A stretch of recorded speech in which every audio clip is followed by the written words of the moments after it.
Prontinho. Vamos então agora compartilhar.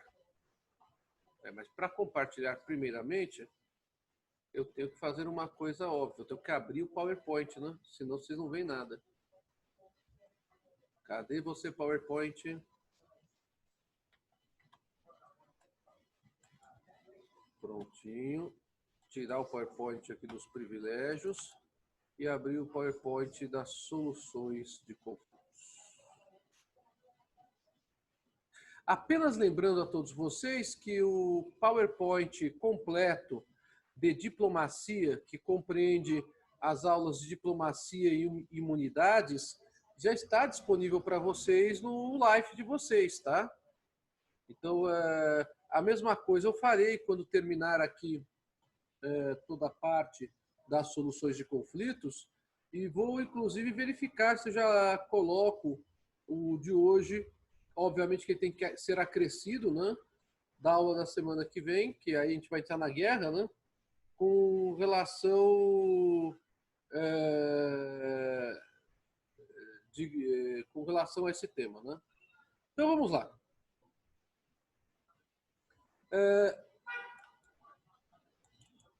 Solução de conflitos.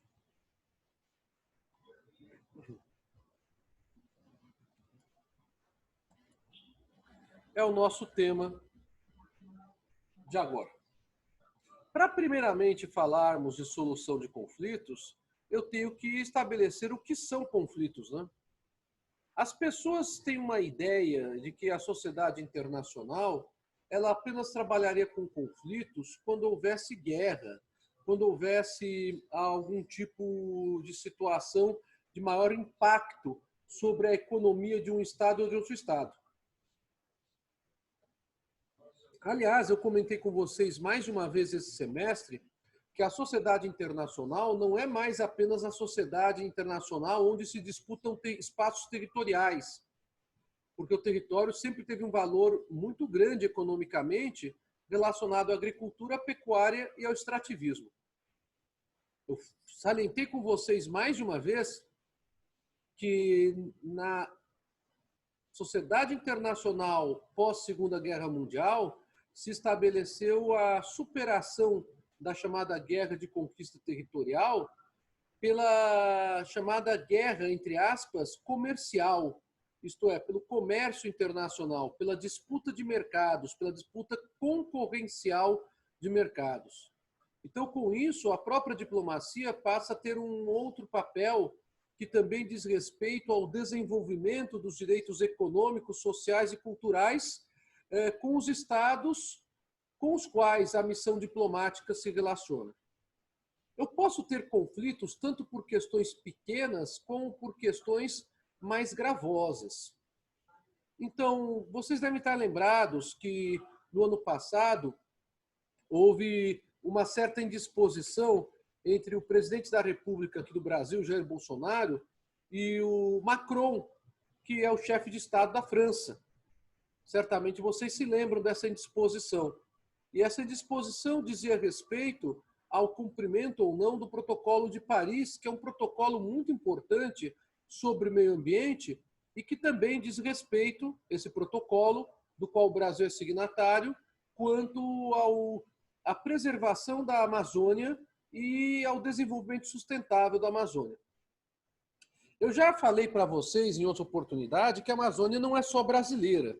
Ela está compreendida no território brasileiro, como também está compreendida no território de outros países sul-americanos.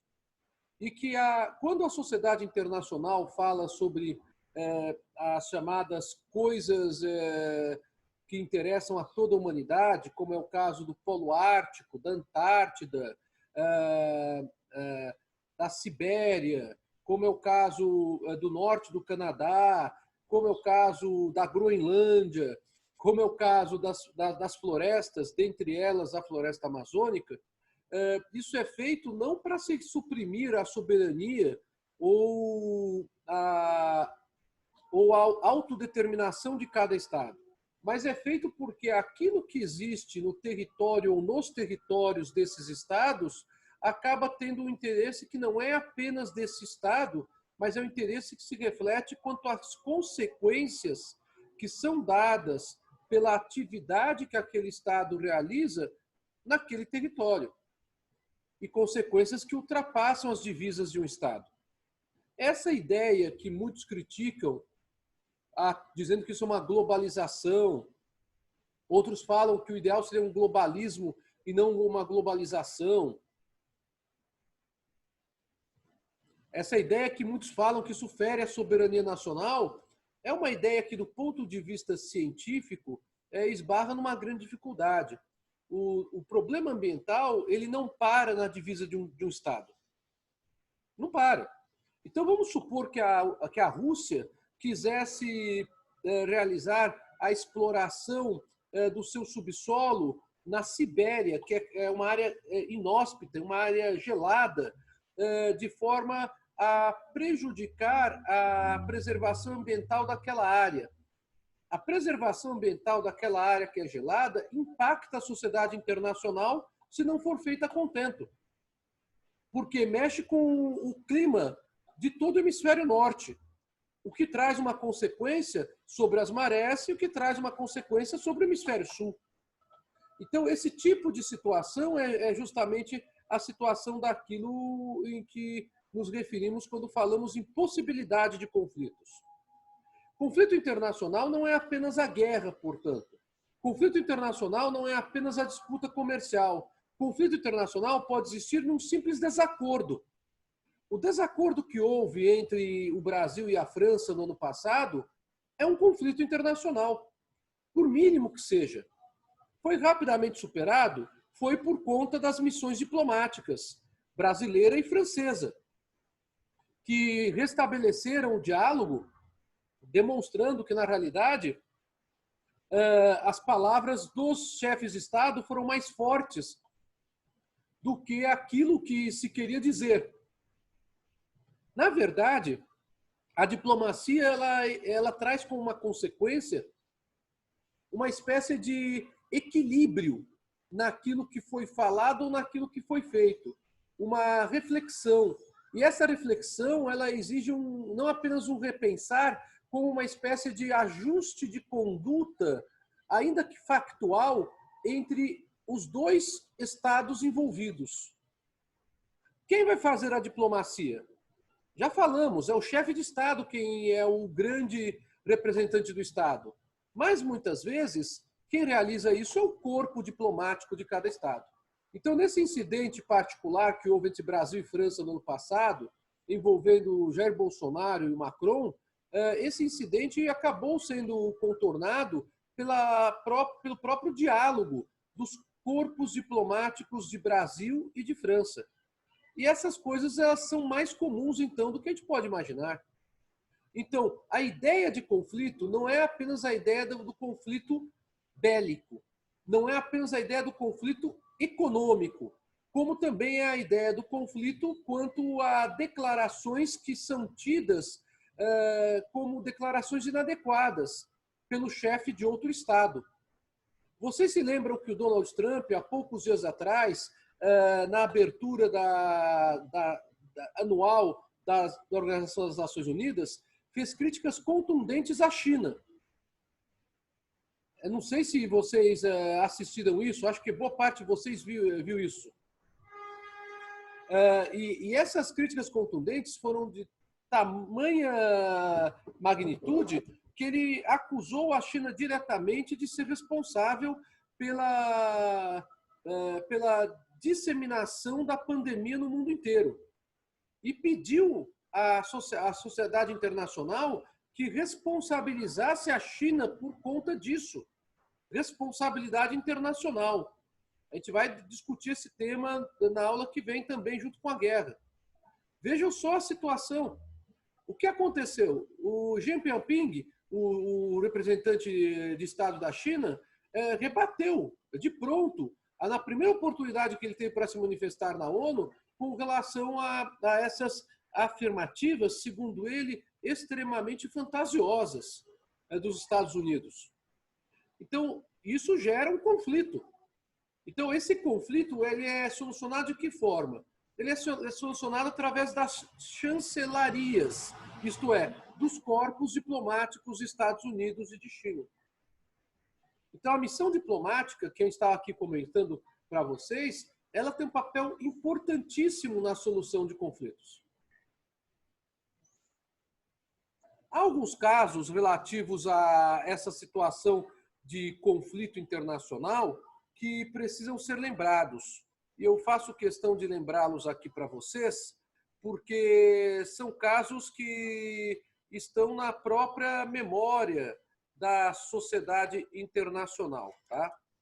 Um deles é este primeiro caso que eu estou mencionando aqui para vocês, que ocorreu em 1924.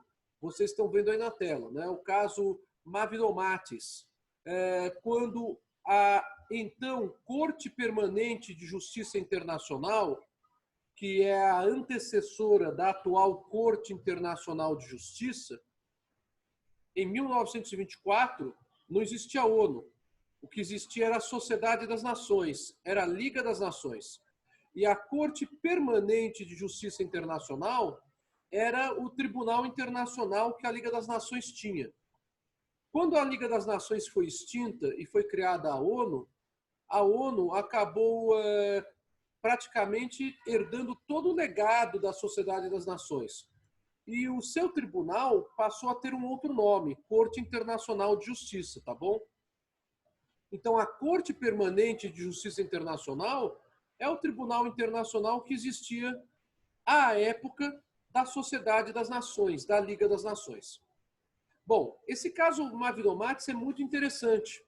Nesse caso, se discutia uma determinada situação envolvendo uma série de obras que haviam sido adquiridas por um grego, que tinha justamente esse nome, Mavromatis. Então, Mavromatis é o nome do grego. Normalmente, os casos de conflitos internacionais se referem ao nome da pessoa física ou da pessoa jurídica envolvida. Tá? Então, o Mavromatis ele havia adquirido uma série de obras nas cidades de Jerusalém e de Jaffa, na região da Palestina, em 1914. Apenas lembrando, não existia o Estado de Israel em 1914. O Estado de Israel apenas veio a ser reconhecido pela ONU em 1948. Então, nós estamos falando de uma situação onde realmente o que está envolvido aqui é a região da Palestina naquela época. Então, época em que essas cidades faziam parte não do país Palestina, mas faziam parte do então Império Turco-Otomano, que foi um grande império que nós tivemos na virada do século, mantido ainda até a primeira parte do século XX.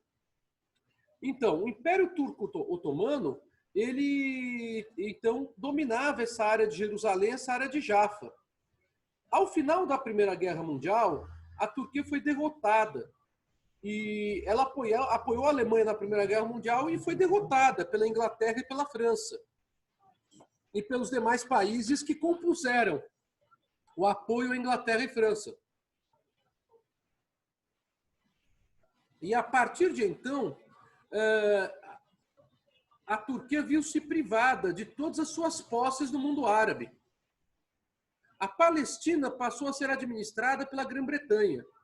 E a Grã-Bretanha, de forma desastrosa, não conseguiu resolver o problema entre palestinos e judeus, com relação a uma eventual criação do Estado de Israel. Tanto que a Grã-Bretanha até promoveu uma mediação entre a Palestina e judeus, e essa mediação não deu certo, ela desistiu da mediação e largou a mediação, para vocês entenderem o alto grau de conflituosidade da região.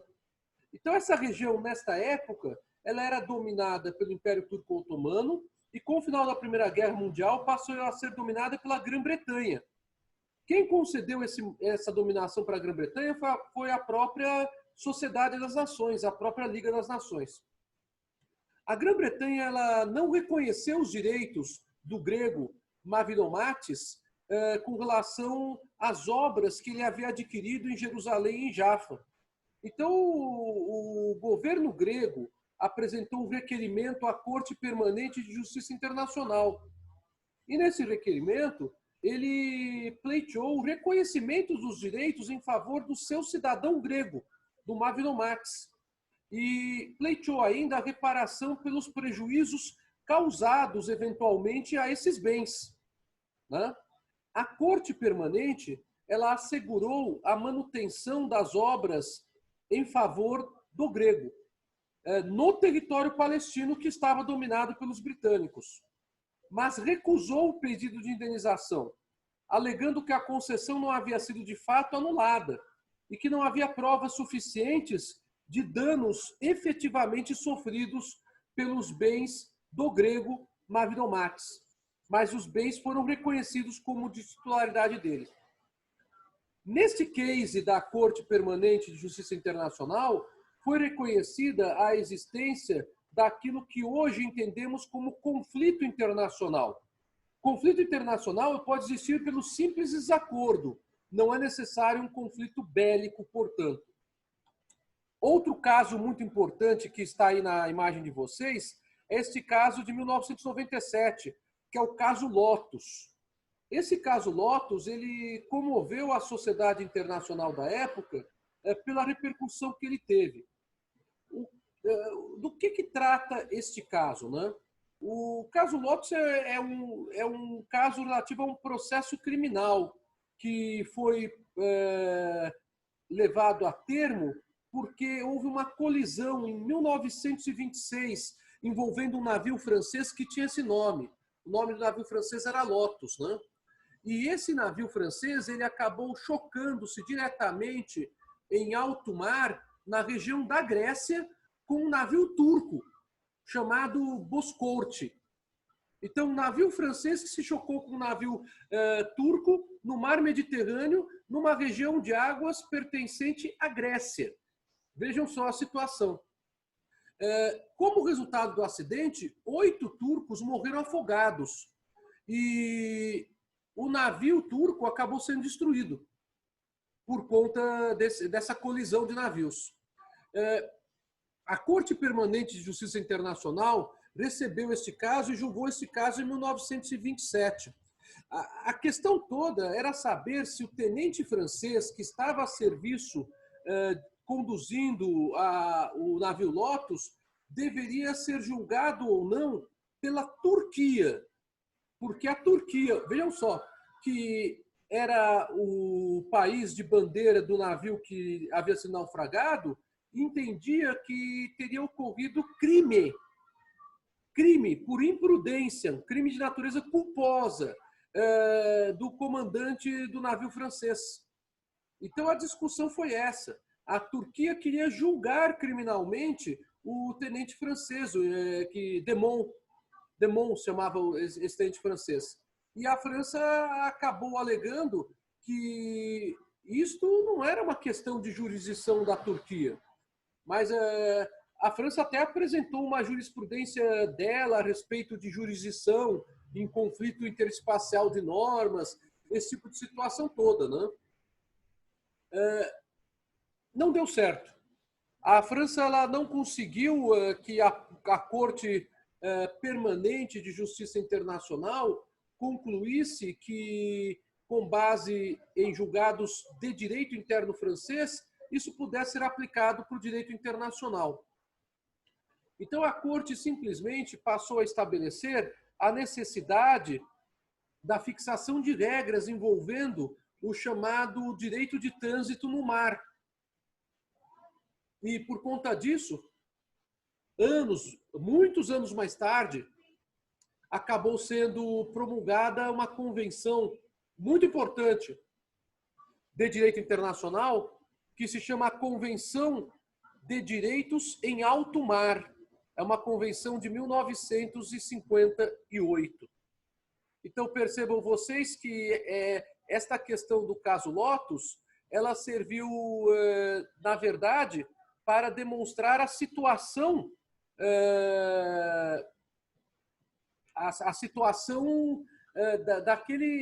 daquele momento, mas não era uma situação que resolvia esse conflito de forma definitiva por esta corte. Vocês estão vendo a imagem do PowerPoint na tela? Então, Então tá bem. Já em 1962, há um outro julgado. Todos esses julgados eles são disponibilizados, gente, na seção dessas cortes internacionais, tá? Então, no site da Corte Internacional de Justiça, vocês encontram a íntegra do julgado, normalmente em inglês ou em francês, que são as duas línguas oficiais da sociedade internacional, o inglês e o francês.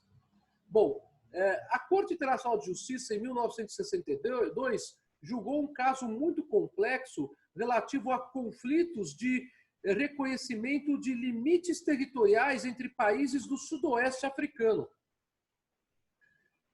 E por conta desses três casos, nós temos a construção do conceito de conflito internacional nos tribunais internacionais.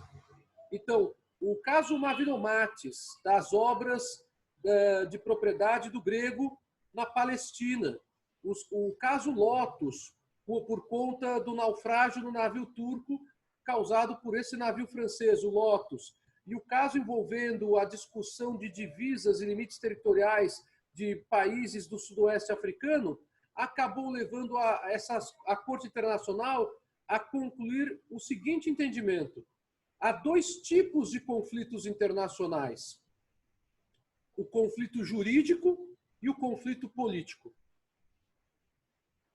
Tanto um quanto o outro podem ser submetidos aos tribunais internacionais.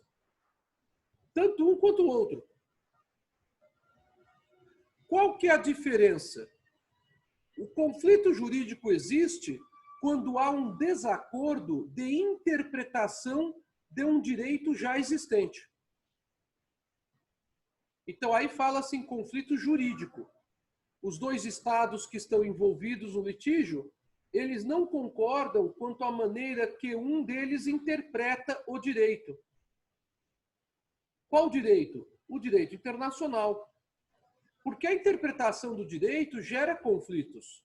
Vocês sabem disso muito bem. Até mesmo quando a gente discute um contrato em direito interno, muitas vezes há dúvidas de interpretação ou há conflitos de interpretação desses contratos. Isso também acontece em tratados internacionais.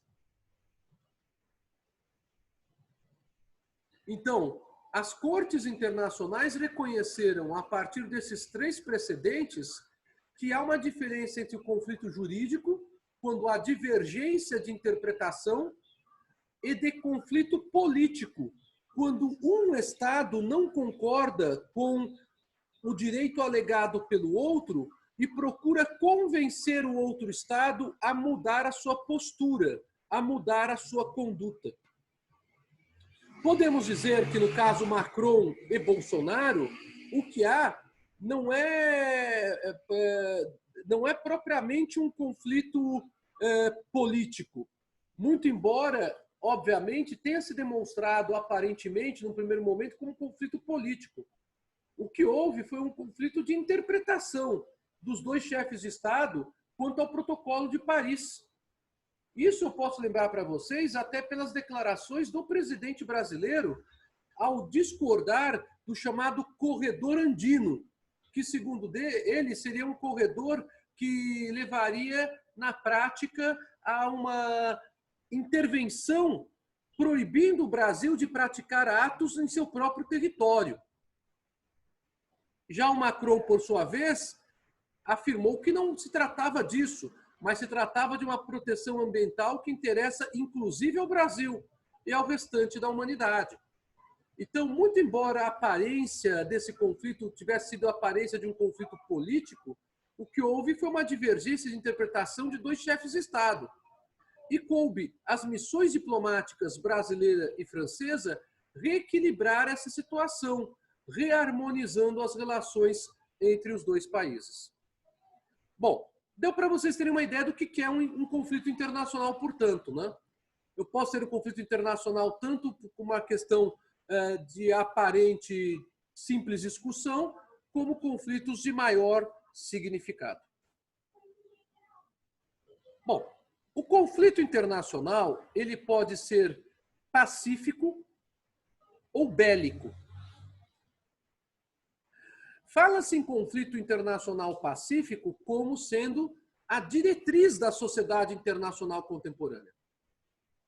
Essa diretriz, a do conflito internacional pacífico, ela tem início lá atrás, na chamada Paz de Westfália.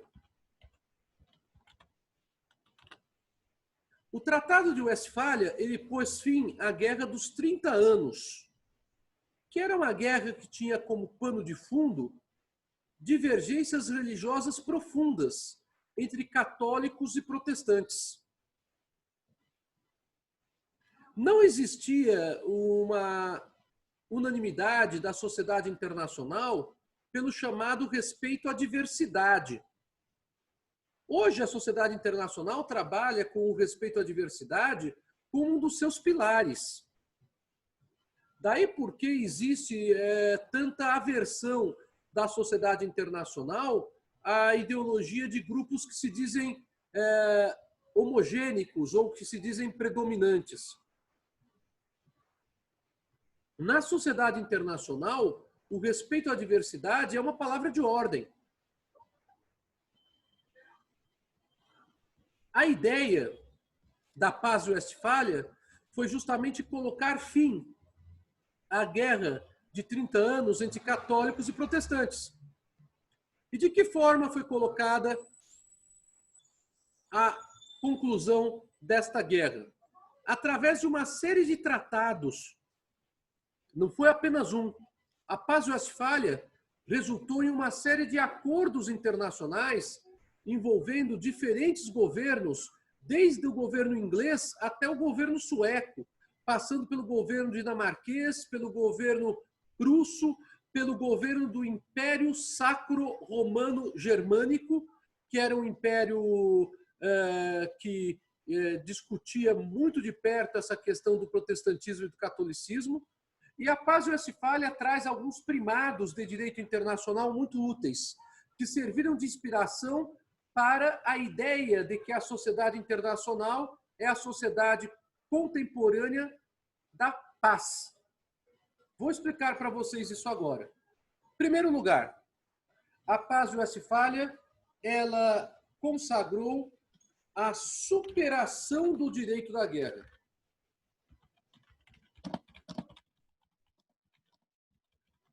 Até antes da Paz de Westfália, havia o entendimento de que a guerra era, acima de tudo, um direito. Então, os governos, eles tinham o direito de guerrear com outros governos. Claro, até o homem antigo de bom senso tinha a ideologia de que o melhor seria a paz. Mas a guerra era vista como um direito. Então, esse direito à guerra, ele existia por conta da construção dos costumes internacionais em várias situações. Pouco importando se o conflito seria tido como um conflito, em princípio, comum, de desacordo de dois governantes, pouco importando se era um conflito relativo a um caso de maior gravidade. O direito de guerra era um direito. E o direito de guerra foi utilizado durante a história em nome de Deus em várias situações, em várias passagens. Os protestantes, eles, a partir de Lutero, acabaram alegando que eles deveriam ter o direito de liberdade religiosa, mesmo que a fé deles fosse diferente da fé católica. Só que isso resultou em uma série de conflitos religiosos que redundaram em guerras com a morte de milhares e depois de milhões de pessoas.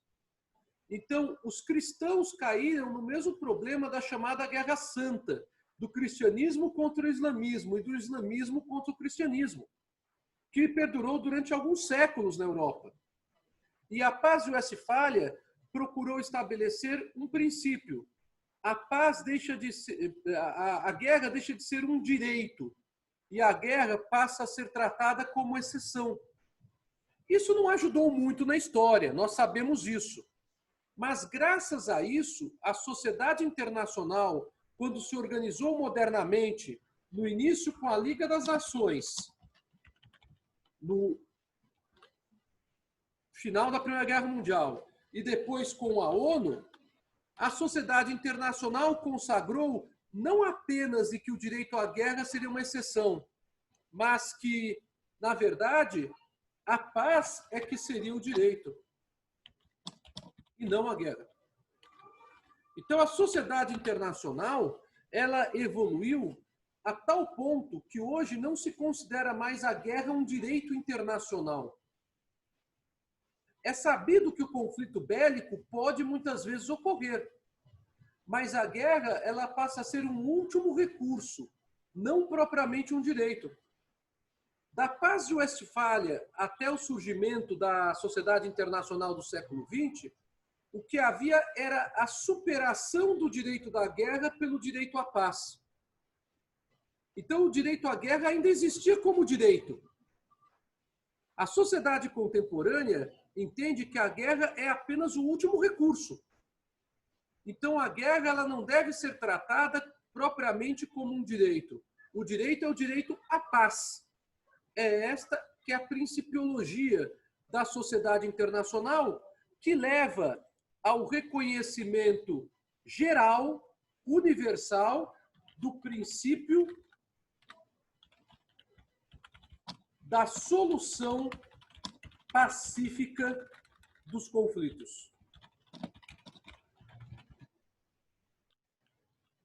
Então, o princípio internacional que tem força não é a ideia de guerra, mas é o princípio da solução pacífica de conflitos.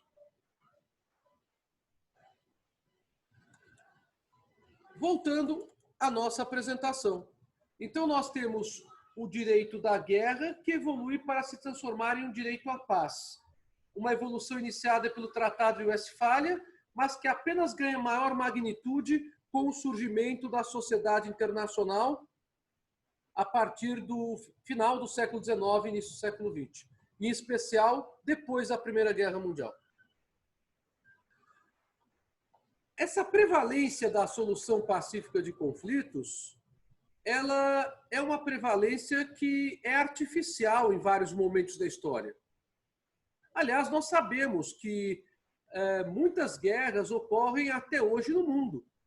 Nós temos uma série de conflitos bélicos que ocorrem a nível local, a título de guerrilha ou a título de insurreição em várias partes do planeta, na Ásia e na África em especial. Na década de 80, um dado estatístico chegou a assustar a sociedade internacional. Nós tínhamos mais de 40 conflitos bélicos concomitantes no globo terrestre, na década de 80. Mas isso não quer dizer que a sociedade internacional não tem esse primado, que é o da prevalência da solução pacífica de conflitos. O que ocorre? Vocês viram com o professor Kim a questão da ONU. E vocês viram que um dos principais órgãos que há na ONU é o Conselho de Segurança da ONU. O Conselho de Segurança da ONU foi um órgão criado pela Organização das Nações Unidas para se evitar uma terceira guerra mundial e para se evitar novos conflitos bélicos. Esse Conselho de Segurança, vocês viram com o Kim, ele é integrado por membros permanentes e por membros eleitos. Então, os membros permanentes são aqueles que compuseram esse conselho desde o início e até hoje o compõem. Quem são? Os grandes vencedores da guerra, Estados Unidos e Rússia, que sucedeu à extinta União Soviética. Inglaterra e França, que foram protagonistas da sociedade internacional antes da Segunda Guerra Mundial. E o quinto membro permanente, a convite desses outros 4 membros, foi a China, que até hoje integra o Conselho de Segurança. Justamente a China, que hoje é o maior concorrente comercial dos Estados Unidos, ironia do destino, décadas depois. O Conselho de Segurança da ONU, vocês viram com o Kim, ele se rege pelo poder de veto. Ou seja, as deliberações são tomadas por maioria de votos. Mas, se um dos membros permanentes, Estados Unidos, Rússia, Inglaterra, França ou China, vetarem a deliberação, ainda que ele vete sozinho, a deliberação não é aprovada. O poder de veto, então, dos membros permanentes derruba toda a quase unanimidade de votos em sentido contrário. Basta que um vete. Esse poder de veto acaba, de certa forma, se constituindo no meio internacional como um mecanismo que tem garantido, de alguma maneira relativa, uma paz entre os estados que integram a sociedade internacional, não por inexistência de conflitos, porque conflito é qualquer desacordo, conforme nós conversamos, mas uma paz no que diz respeito à redução máxima de conflitos bélicos. Bom, diante disso, vejam só o que diz o artigo 36 da Carta da ONU. O Conselho de Segurança pode editar resolução convidando as partes para buscar a paz. Convidando chega a ser até irônico. Do ponto de vista internacional, o Conselho de Segurança, quando aprova uma medida, ele praticamente determina. O Conselho de Segurança é o único órgão da sociedade internacional, que não é órgão jurisdicional, que tem poder determinante sobre a conduta de outro Estado. Vejam só, então, a força que existe no Conselho de Segurança da ONU. Mas o artigo 36 fala em convite. Ora, se as partes não buscarem a paz para o seu conflito, o Conselho de Segurança poderá tomar medidas mais drásticas. Então, o Conselho de Segurança tem poderes que devem ser levados em consideração, sim, no caso concreto. O artigo 33 da Carta da ONU estabelece no item 1 qual é a diretriz que deve ser adotada pelas partes para a solução de conflitos. As partes em uma controvérsia que possa vir a constituir uma ameaça à paz e à segurança internacionais procurarão, antes de tudo, chegar a uma solução por negociação, por inquérito, por mediação, por conciliação, por arbitragem, por solução judicial, por recurso a entidades ou acordos regionais, ou a qualquer outro meio pacífico à sua escolha. Ou seja, a Carta da ONU reitera a prevalência da solução pacífica de conflitos. A este respeito, é muito importante uma decisão extremamente interessante da Corte Internacional de Justiça, num caso envolvendo Dinamarca, Holanda e Alemanha, a respeito da plataforma continental. Apenas lembrando para vocês, o professor Kim, que deu para vocês a aula de território, mencionou para vocês que o território compreende o chamado espaço marítimo de um Estado. E que esse espaço marítimo corresponde à sua plataforma continental até um número de léguas ou de milhas que é geograficamente admissível. E após isso, aí já se trabalha com a ideia de exclusividade econômica na região por uma questão de milhas territoriais. Por conta disso, que nós temos uma diferença entre a plataforma continental e as chamadas milhas territoriais. O Brasil mesmo, por exemplo, ele se autodeclara responsável por 200 milhas territoriais, o que é um número considerado excessivo pela sociedade internacional no que diz respeito à exploração econômica. E a sociedade internacional reconhece, para fins territoriais marítimos, 24 milhas. Só que o Brasil não é o único estado que fala em ter direito à exploração econômica em milhas superiores às milhas territoriais normais. Outros estados também alegam isso. Bem, este caso aqui de 1969, que foi julgado pela Corte Internacional de Justiça, havia uma discussão entre Dinamarca, Holanda e Alemanha, em razão de suas respectivas situações geográficas, quanto à área de plataforma continental de cada uma delas. Por quê? Porque esses três países têm a divisa com o Mar do Norte. E o Mar do Norte ele é muito importante para o tráfego comercial de mercadorias entre os países escandinavos, as Ilhas Britânicas, a Holanda, a Dinamarca, a Alemanha, a Polônia e a Rússia. Então, o Mar do Norte ele tem uma importância comercial muito grande.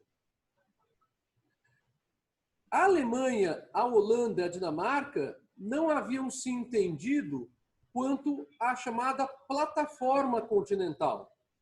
Estavam em conflito por conta dessa situação. Qual seria a plataforma continental de cada um desses países? A Corte Internacional de Justiça, em 20 de fevereiro de 69, decidiu o seguinte, que em qualquer caso, inclusive nesse específico, as partes têm a obrigação de se comportar de tal modo que a negociação tenha um sentido. O que não é o caso quando uma parte insiste em sua própria posição sem procurar nenhuma modificação. Então, o que a Corte trouxe foi o seguinte entendimento. Não adianta os três países simplesmente baterem o pé dizendo o que eles acham. Para que eu tenha uma negociação, é necessário que ocorra uma série de transações entre eles. Então, que eles façam concessões recíprocas a fim de que a plataforma continental possa ser definida, se não da maneira que cada um deles desejava, de uma maneira minimamente satisfatória que agrade os três. Perceberam? Então, a isto se dá o nome de atuação de boa-fé na sociedade internacional. Atuar de boa-fé na sociedade internacional é atuar de forma tal que, havendo um conflito diplomático, o conflito seja solucionado através de concessões recíprocas. Então, eu não estou completamente certo para fazermos o acordo. Você também não está completamente certo. Então, se eu queria 10 e você queria 10, nós dois vamos ficar com 8 e não com 10. Pode ser assim? É essa que é a ideia, então, da atuação de boa-fé para a solução pacífica de conflitos, que foi adotada pela Corte Internacional de Justiça, em 69, nesse case envolvendo a disputa de plataforma continental por Dinamarca, Holanda e Alemanha. Uma quinta observação. Na busca da solução pacífica de conflitos, as organizações internacionais poderão participar dessas negociações. Vocês estão tendo organizações internacionais com o professor Kim. Então, aquelas organizações internacionais às quais ele já se referiu, como é o caso da ONU, por exemplo, são organizações que podem participar das negociações, podem auxiliar os estados a encontrarem soluções pacíficas. Isso, aliás, é determinado pelo artigo 84 da Convenção de Viena sobre Relações Diplomáticas, que é uma convenção muito importante que eu citei para vocês no nosso estudo anterior de diplomacia. A Convenção de Viena é de 69. Então, a Convenção de Viena sobre Relações Diplomáticas, em seu artigo 84, fala que as organizações internacionais podem participar das negociações. Então, vamos conversar sobre a solução pacífica de conflitos, já que esta é a prevalência e é o princípio do direito internacional público contemporâneo.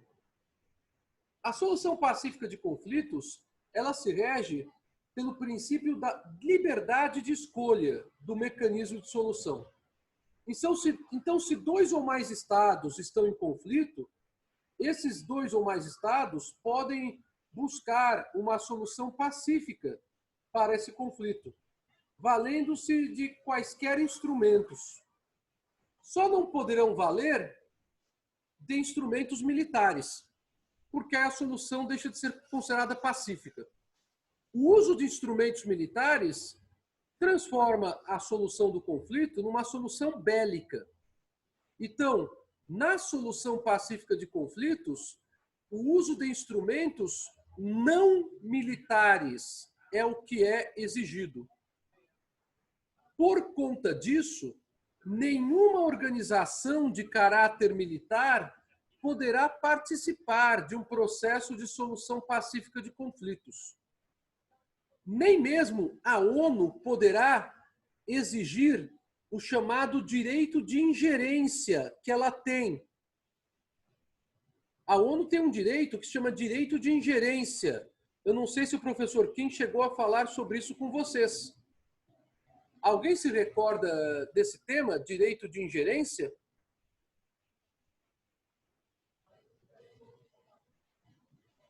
Estou até aqui abrindo o chat para ver se alguém se recorda no chat. Não. O pessoal que está aqui no vídeo também não está se recordando, o pessoal do chat também não está se recordando. Bom, o direito de ingerência que a ONU tem não é o direito dela enviar missão diplomática, tá? O direito de ingerência é um direito que ela obtém por força de aprovação no Conselho de Segurança para que ela mande a sua missão diplomática a um determinado Estado, mesmo contra a vontade desse Estado. Então, vamos supor que o Conselho de Segurança aprovasse o envio de uma missão da ONU para a Venezuela, um caso bastante frequente hoje em dia.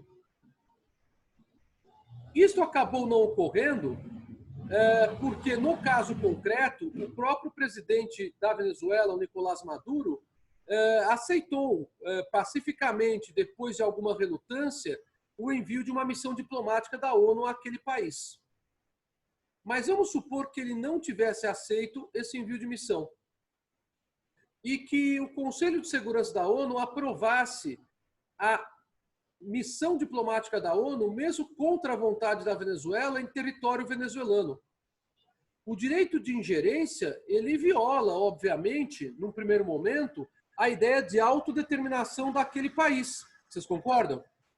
Mas ele é feito por uma razão de prevalência dos interesses da sociedade internacional.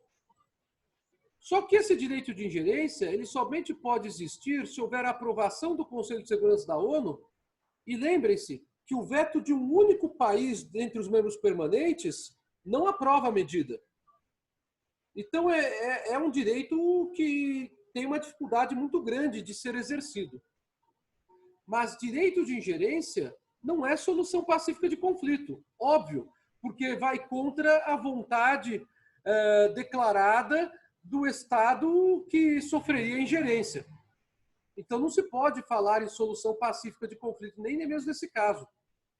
Então, na solução pacífica de conflito não cabe uso de organização de caráter militar e nem o exercício do direito de ingerência da ONU.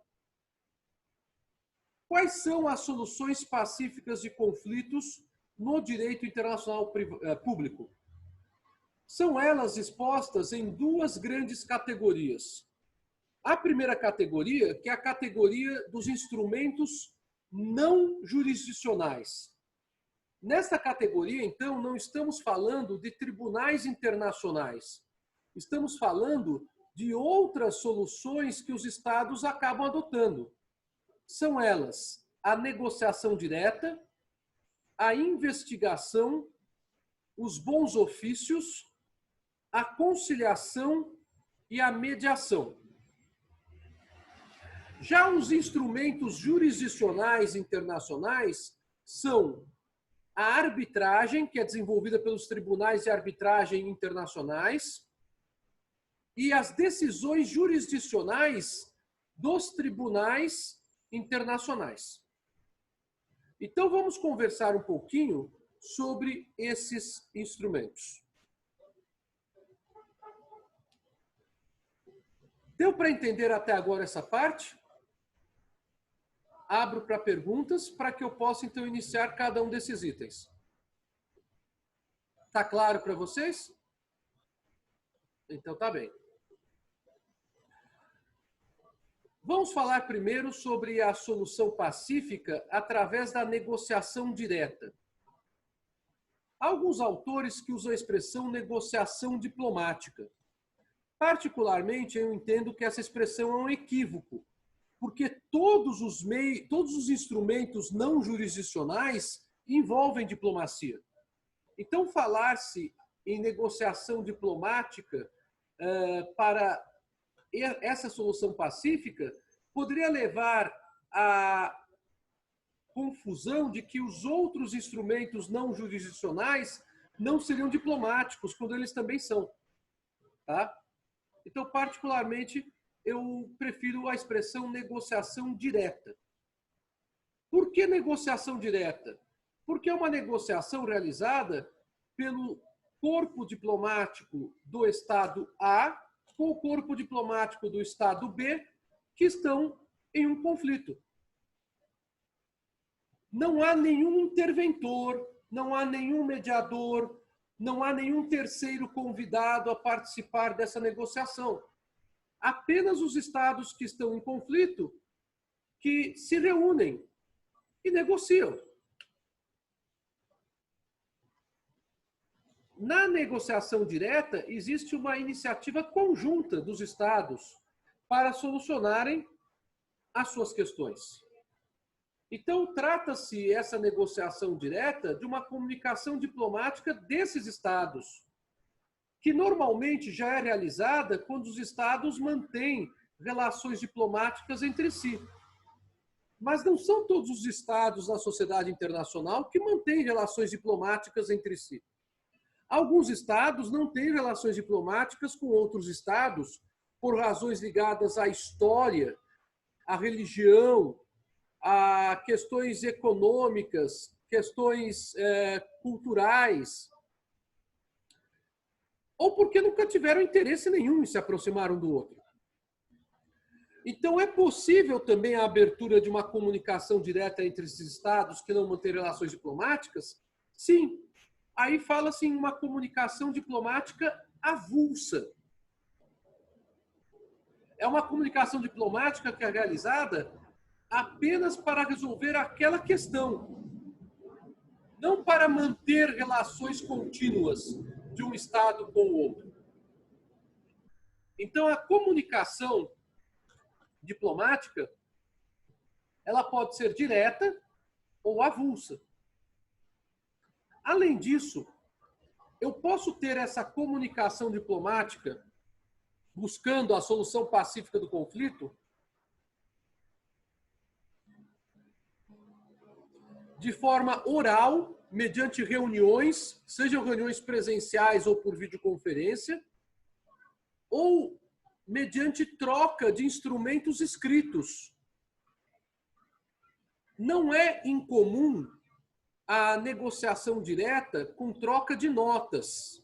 Ela é possível e é bastante utilizada. Claro que a comunicação oral, ela acaba sendo uma comunicação que tende a aproximar mais aqueles estados que estão em conflito. Porque a conversa, o diálogo, ela tende a encontrar algum ponto denominador comum que soluciona um conflito. Muitas vezes, a troca de notas pode levar a alguns equívocos de interpretação daquilo que a nota traz, ou pode até exasperar o conflito entre dois estados envolvidos. Então, tudo dependerá do caso concreto e daquela disponibilidade que o Estado tem ou não de buscar a solução pacífica pela negociação direta. É muito importante, mais uma vez eu friso aqui, a disposição dos Estados em transigirem. A melhor forma de solução pacífica de conflitos se encontra na transação, se encontra na concessão recíproca daquilo que esperavam um do outro. Senão, não haverá uma solução pacífica de conflitos. E a solução pacífica de conflitos é muito melhor do que uma solução não pacífica. A segunda possibilidade de solução pacífica se encontra na investigação. Os autores de direito internacional público normalmente colocam a investigação como um simples complemento. A investigação ela não serviria propriamente para a solução pacífica de um conflito, mas seria um instrumento complementar para a solução desse conflito.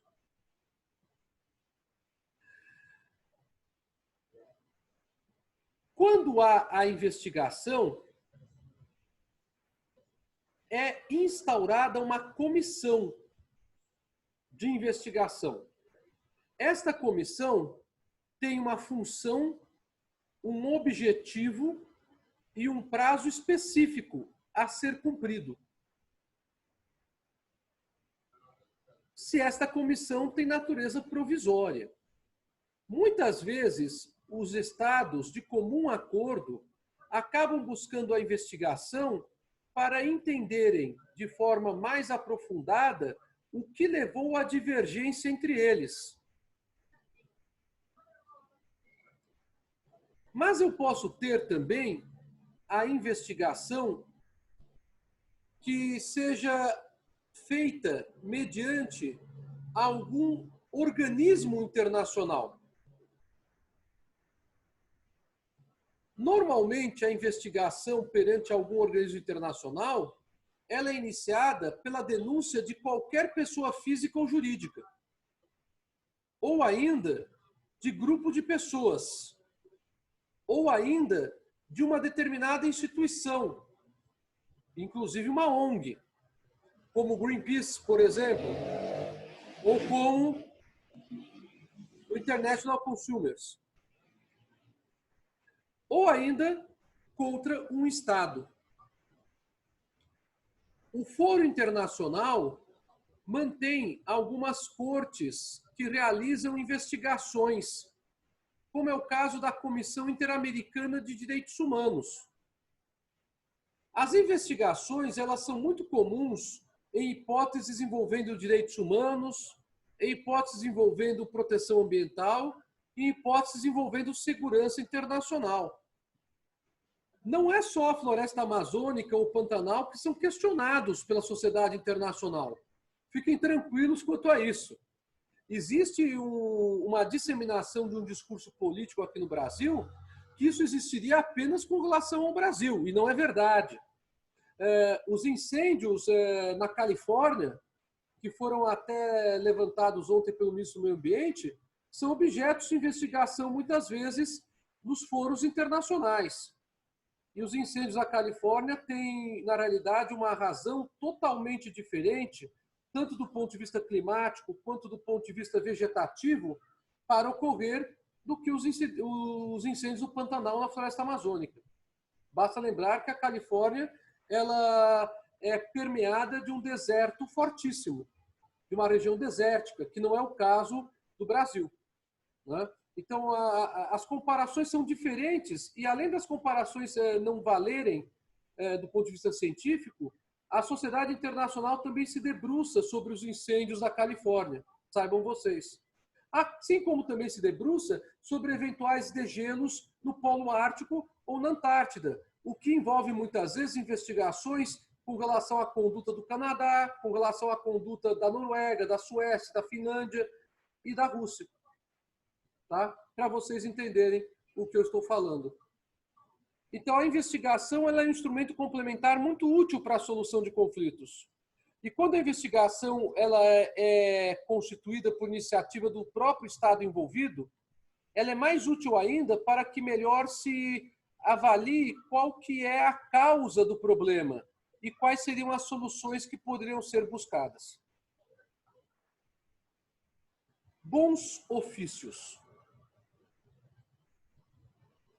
Bons ofícios dizem respeito a um conjunto de condutas que um Estado que não está em conflito adota para incentivar que os Estados em conflito possam se relacionar.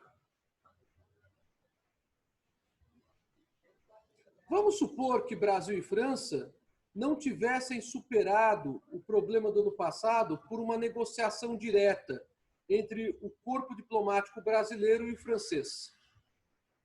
E aí, diante da situação, Portugal, estou falando de uma hipótese, não aconteceu isso, Portugal contate o governo brasileiro e contate o governo francês por iniciativa própria, espontaneamente, para procurar reaproximá-los. Isso é possível? É.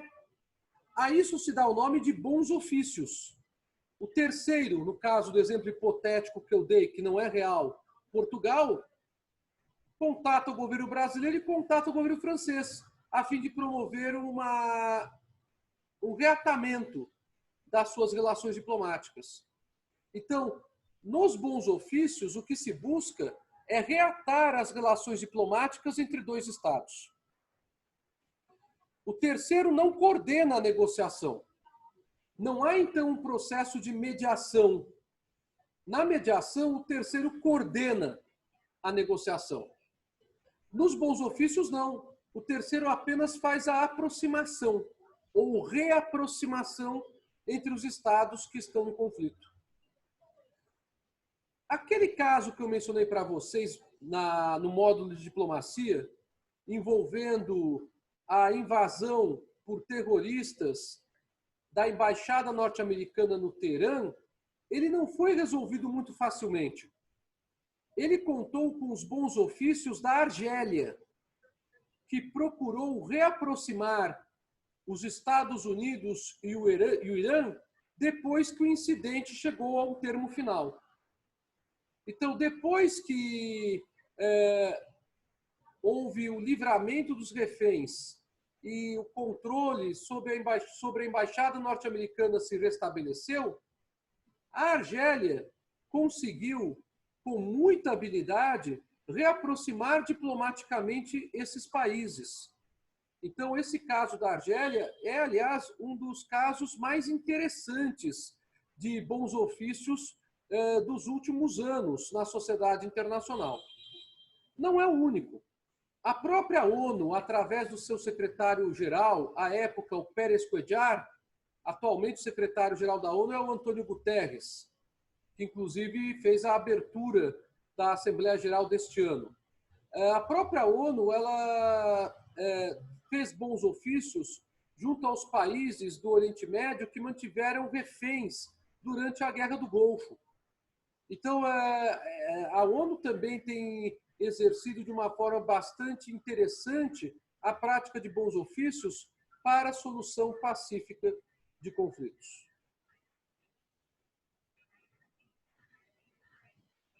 Conciliação.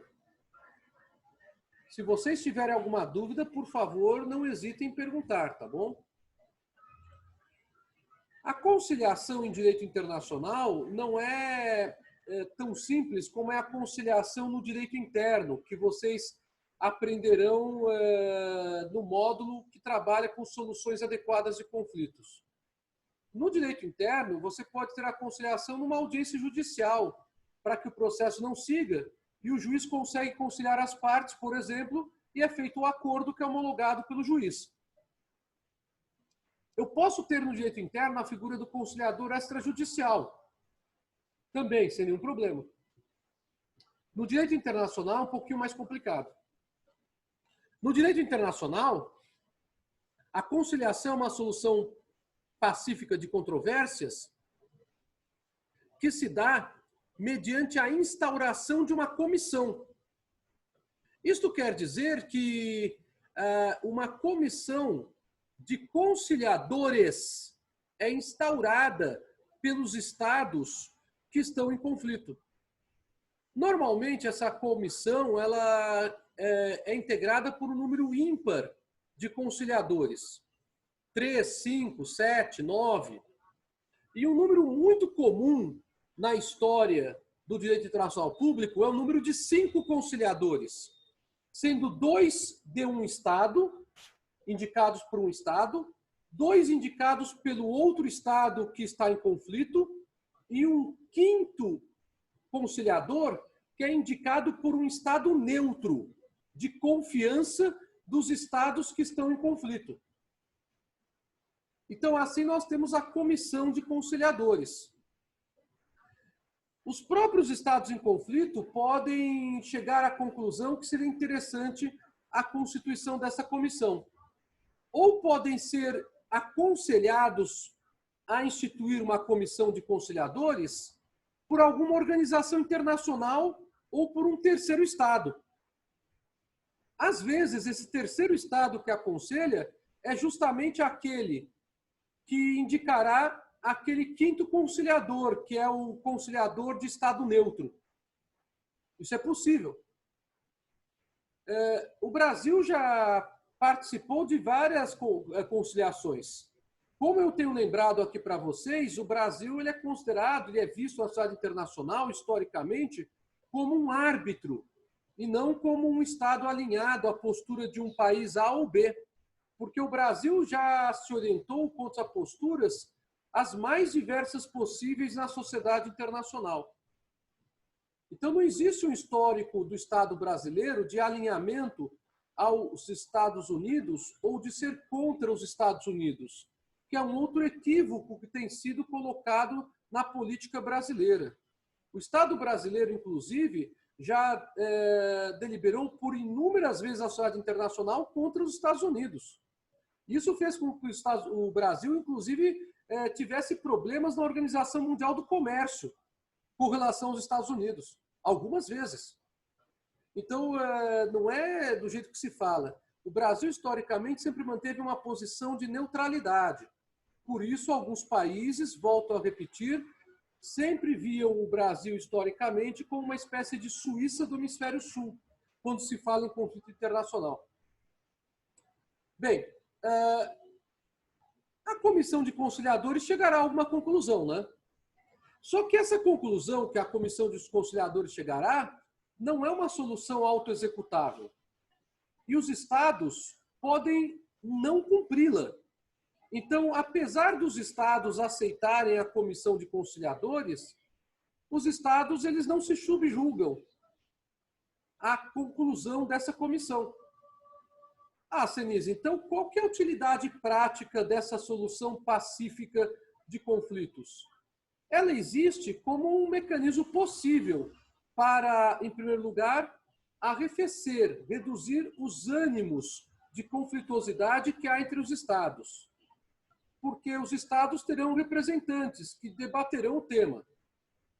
E, em segundo lugar, porque se esses representantes que debaterão o tema tiverem uma solução comum, que será a solução da comissão de conciliadores, é bastante comum que os estados adotem essa solução.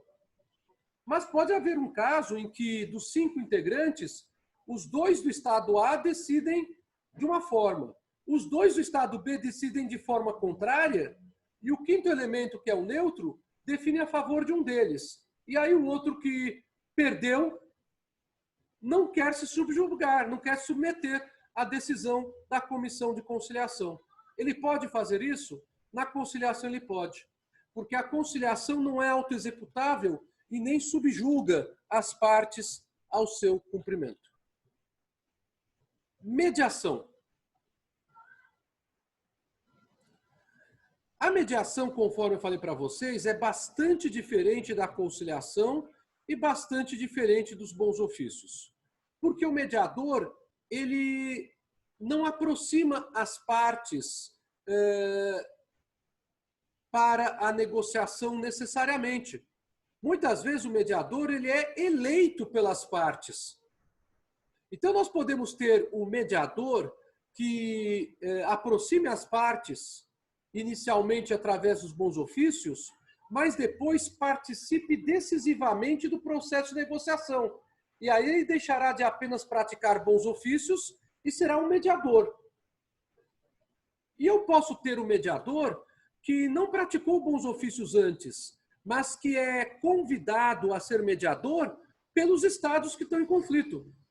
Olha, nós estamos em conflito, mas nós confiamos que temos uma relação histórica muito boa com o seu estado, então queremos que o seu estado seja o mediador desse conflito. É possível. Na mediação, o mediador tem como função preparar o ambiente de negociação. Preparar o ambiente de negociação é, portanto, se inteirar do caso que está gerando conflito entre as partes. E, a partir disso, propor às partes uma base jurídica para que ocorra a negociação entre elas. O mediador, então, ele não decide vinculando as partes. O mediador, o que ele faz é, uma vez sendo mediador, propor as bases jurídicas para que as partes negociem. É essa que é a grande função do mediador internacional. A mediação é geralmente conduzida por um chefe de Estado, porque normalmente um Estado é convidado para fazer essa mediação. Claro que o chefe de cada Estado muitas vezes não tem tempo para isso, então ele se valerá diretamente do seu ministro das Relações Exteriores, ou a figura congênere que existe em cada Estado. Mas nada impede que a mediação seja feita por um organismo internacional. Isso também é possível. Os Estados, eles podem aceitar ou não a base jurídica proposta pelo mediador. E eles podem aceitar ou não um eventual convite para a solução do conflito por mediação. Então percebam que, mais uma vez, estamos diante de um instrumento não jurisdicional, porque não há vinculação dos Estados a uma solução através da mediação. Claro, muitas vezes a mediação será útil e resolverá o problema. Um acordo que é histórico, que resultou de mediação dos Estados Unidos, é o Acordo de Camp David, em 1978, que redundou no Tratado da Paz entre Israel e os Estados Árabes, um conflito bastante contundente que existia desde a década de 1950, por conta da criação do Estado de Israel em 48. Percebam vocês, apenas em 1970, através da mediação proposta pelos Estados Unidos, é que esse conflito acabou sendo minorado com o Acordo de Camp David. E o Tratado de Paz foi celebrado no ano seguinte, em 79. Recentemente, o presidente Donald Trump também promoveu uma mediação que foi levada a bom termo entre Israel e a República Árabe Unida. Não sei se vocês estão lembrados, isso apareceu no noticiário internacional. Foi uma vitória da política internacional do atual governo norte-americano, do governo Donald Trump. Vamos agora trabalhar com as soluções pacíficas, para terminarmos a aula de hoje, jurisdicionais. Começando com a arbitragem. A arbitragem, ela decorre de uma cláusula constante em um acordo bilateral ou em um tratado internacional que se chama compromisso arbitral.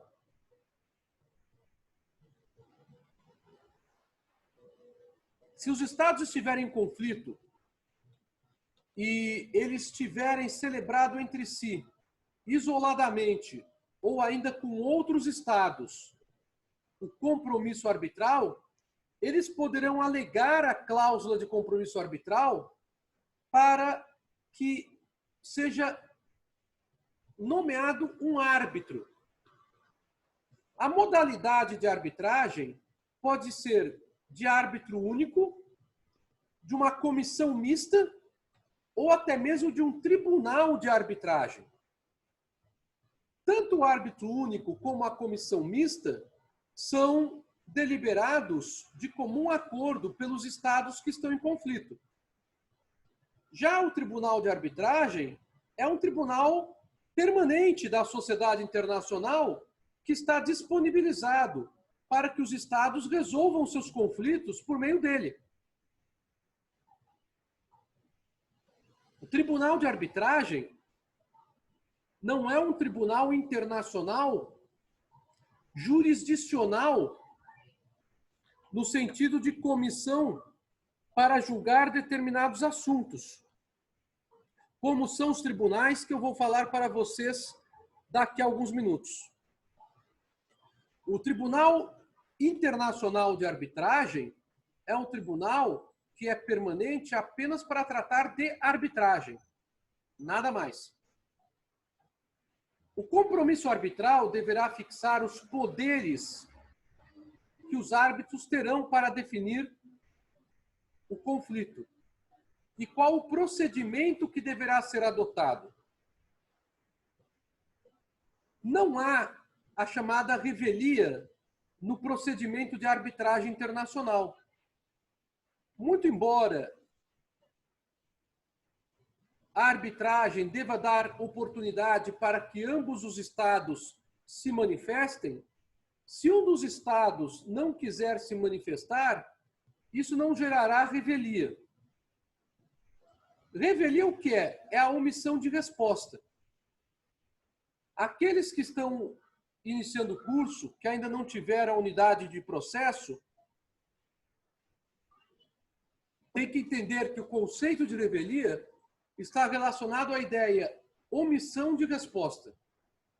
Então, no caso aqui, um dos estados já cientificado da constituição do compromisso arbitral pelo árbitro único, pela comissão mista ou pelo tribunal de arbitragem, não se manifesta, não apresenta a sua defesa.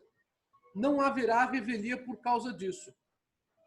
Não havendo revelia, não se considera verdadeiro aquilo que o outro estado alegou, necessariamente.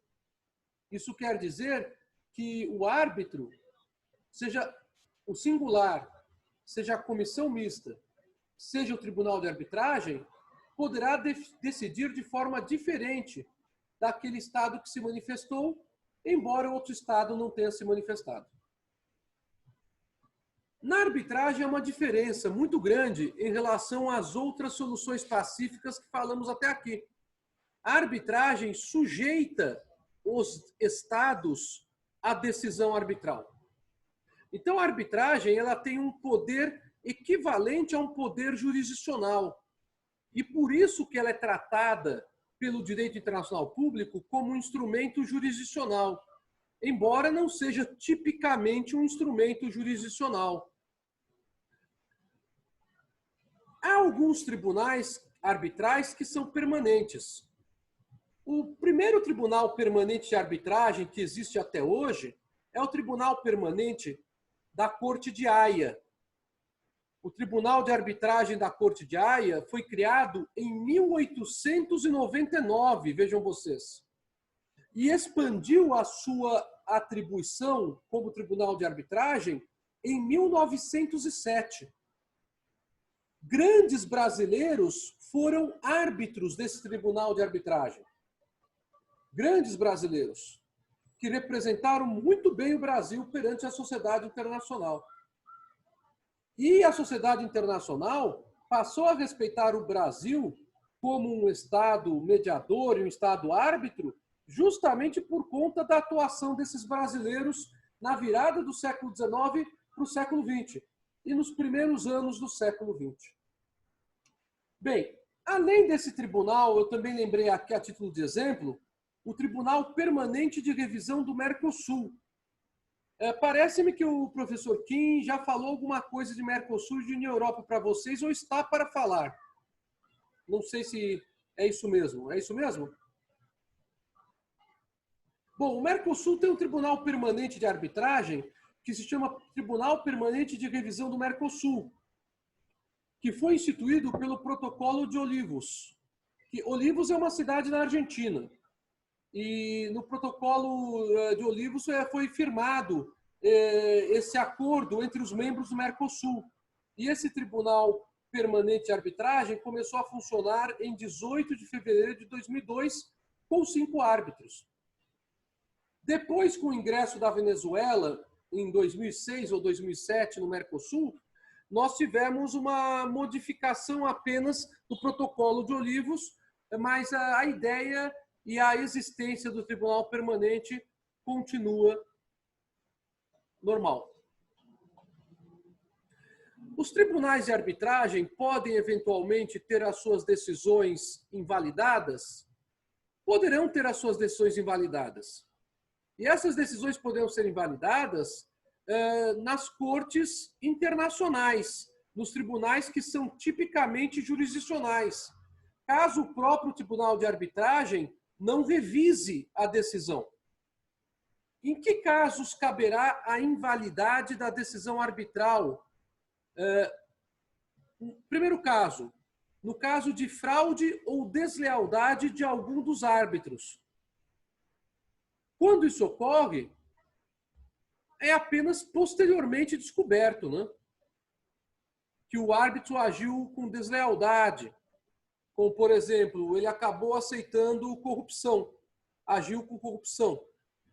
Ou ainda, quando aquele árbitro estava com incapacidade para discernir aquilo que ele estava fazendo.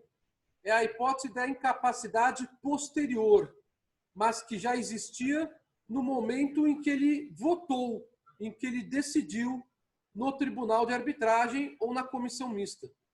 Então, problemas ligados ao árbitro, ainda que seja apenas um, podem levar à invalidade da decisão arbitral. Aí alguém pode perguntar, Senise, e se forem 5 árbitros e apenas um tiver fraudado? A decisão arbitral inteirinha é invalidada, não apenas a daquele árbitro. E o último motivo de invalidade da decisão arbitral é a violação de algum princípio processual, fixado como regra procedimental pelo compromisso arbitral, como, por exemplo, o princípio da ampla defesa.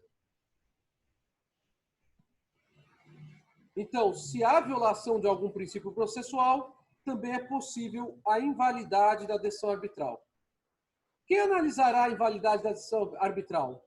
Ou o próprio tribunal arbitral com outros árbitros, ou um tribunal tipicamente jurisdicional, como a Corte Internacional de Justiça, por exemplo.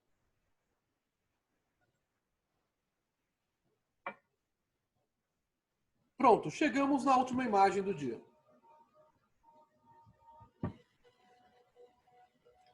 As decisões internacionais, tipicamente jurisdicionais, são as decisões emanadas dos tribunais internacionais.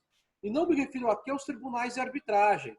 Estou me referindo aqui aos tribunais que são instituídos junto às organizações internacionais, das quais os estados são signatários.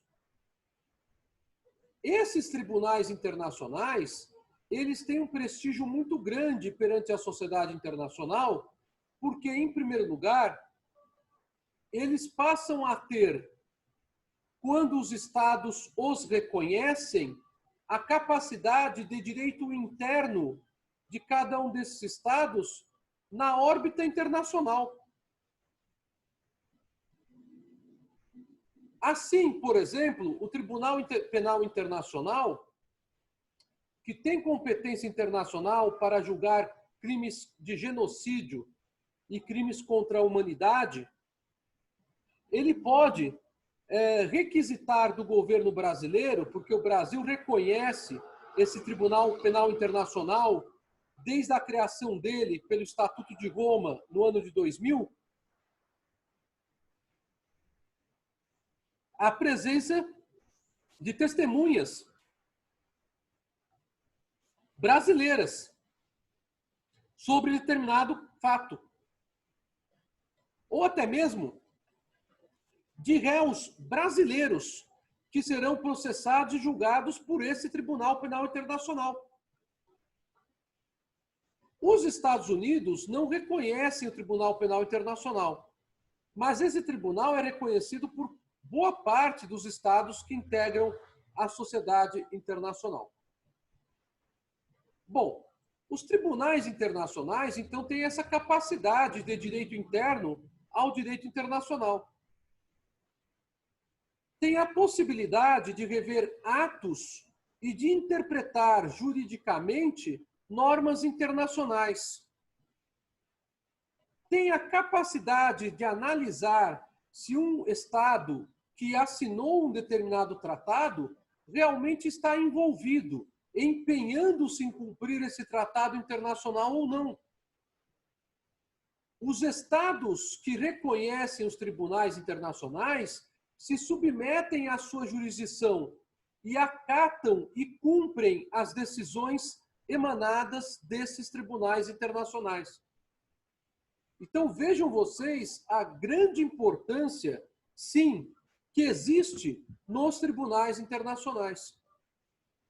Quais são os tribunais internacionais mais importantes que nós poderíamos citar aqui para que vocês já tenham esses tribunais na mira de vocês? Para aqueles que eventualmente que estejam gostando da matéria, queiram estudar isso mais a fundo, depois procurem material a respeito disso, que o material é muito interessante e muito rico. Primeiro, a Corte Internacional de Justiça. Mencionei vários julgados aqui da Corte Internacional nas últimas aulas e hoje mesmo para vocês. Segundo, o Tribunal Penal Internacional, ao qual me referi há pouco, que tem como competência o julgamento de crimes contra a humanidade, de crimes de genocídio e de crimes contra os direitos humanos. Em terceiro lugar, o Tribunal de Justiça da União Europeia, que aí tem como competência internacional julgar casos envolvendo os estados que integram a União Europeia. A Corte Europeia de Direitos Humanos, cuja competência é exclusiva para a análise de violação de direitos humanos nos territórios dos países que integram a União Europeia. A Corte Interamericana de Direitos Humanos, o Brasil é membro dessa corte. E o Brasil já teve brasileiros ocupando esta corte como juízes.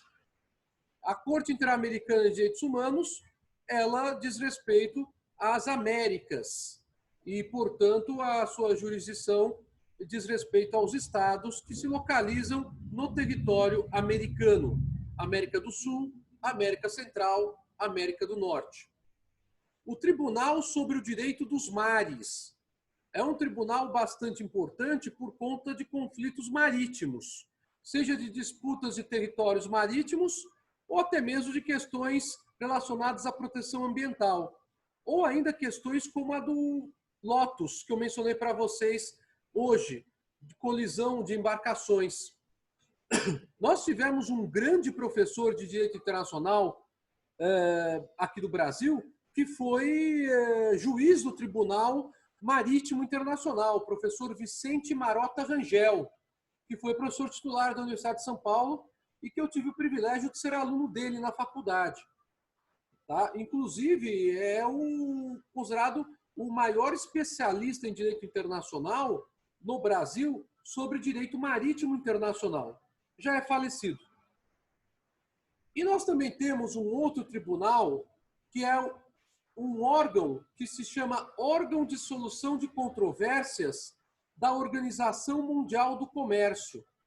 Muito embora ele não tenha o nome nem de corte e nem de tribunal, ele exerce funções jurisdicionais nos termos do Estatuto da Ordem da Organização Mundial do Comércio. Não existe hierarquia entre esses tribunais, nenhuma. Não há hierarquia entre eles. Mas nós temos algumas exceções. E eu vou me referir aqui às 3 principais exceções do direito internacional. A Corte Internacional de Justiça, ela não revisa decisões desses outros tribunais que eu falei para vocês. Mas ela pode ser instada a revisar decisões de tribunais de arbitragem, por exemplo.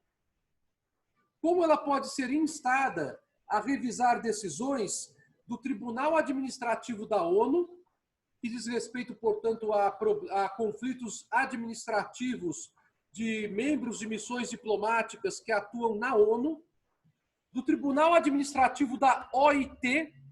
A OIT é a Organização Internacional do Trabalho, é a organização mais antiga que nós temos ainda em atuação na sociedade internacional, mais antiga que ela, apenas a Cruz Vermelha, tá?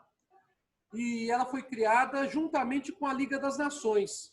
Então a OIT foi criada por conta da Liga das Nações, mas a Liga das Nações foi dissolvida e a OIT permaneceu com suas atividades e passou a se integrar à ONU, quando a ONU foi criada.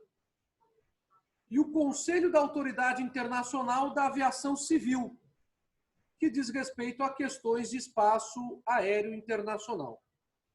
Então, esses 3 tribunais são os únicos que se reportam hierarquicamente à Corte Internacional de Justiça. Fora esses 3 tribunais e os tribunais de arbitragem, nenhum outro tribunal tem hierarquia um perante o outro na sociedade internacional. Bom, esse foi um apanhado geral das soluções pacíficas de conflitos. Na semana que vem, eu vou falar sobre a solução bélica de conflitos e sobre a responsabilidade dos Estados, a responsabilidade internacional dos Estados. Eu quero perguntar se vocês têm alguma questão ou se deu para acompanhar a aula de hoje. E eu acho que o tema é bastante interessante, é muito importante, né? Nós tivemos uma queda, o que é normal depois das 11h30, agora nesses 15 minutinhos finais. Mas eu pergunto para vocês se vocês têm alguma questão ou se podemos dar a aula por encerrada hoje, se valeu a pena. Posso repetir a última parte, eu só precisaria entender a última parte que você está se referindo é quanto à questão da hierarquia entre os tribunais, é isso?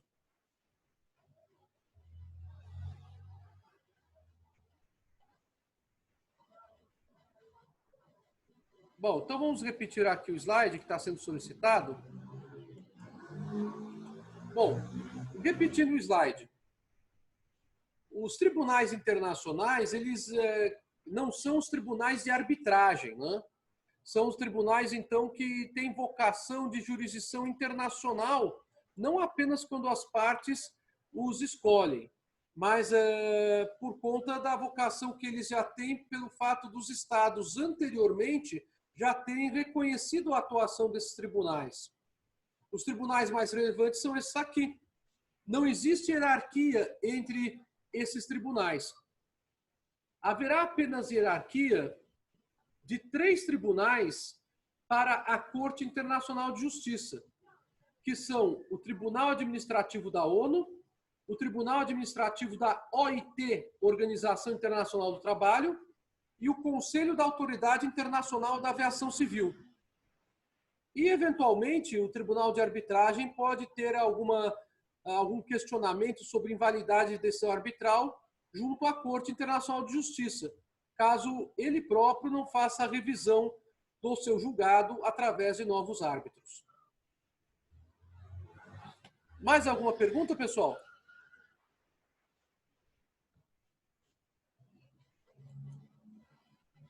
Então tá bem.